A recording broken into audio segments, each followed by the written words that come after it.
नमस्कार. कशा आहात? मजेत ना? मजेतच राहा. नेहमी वरण खाऊन कंटाळा आलेला असतो. मग काय थोडंसं वेगळं. मग आज म्हटले टोमॅटोचा सार बनवूया. टोमॅटो 4 घेतले, बॉईल करायला टाकले. त्याच्यामध्ये थोडीशी साखर टाकली, मस्त कलर राहतो. टोमॅटो बॉईल करून थंड करून मिक्सरच्या भांड्यामध्ये टाकले. त्याच्यामध्ये थोडंसं खोबरं, कांदा, मिरची आणि अद्रक, लसूण आणि आंबटपणा येण्यासाठी दही टाकलं आणि कोथिंबीर मस्तपैकी बारीक पेस्ट केली. आता पेस्ट तर करून झाली, पण ह्याला फोडणी पण चांगली झणझणीत पाहिजे. मग काय तेल टाकून थोडंसं जिरं, मोहरी, हिंग आणि लसूण टेचून, कारण लसणीचा फ्लेवर खूप छान लागतो. वरून थोडीशी हळद, तिखट, कढीपत्ता आणि मस्त झणझणीत अशी फोडणी तयार केली.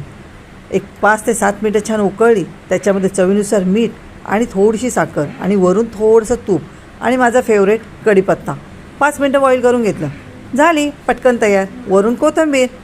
कोकणी पद्धतीचा टोमॅटोचा सार आवडला तर लाईक करा, शेअर करा.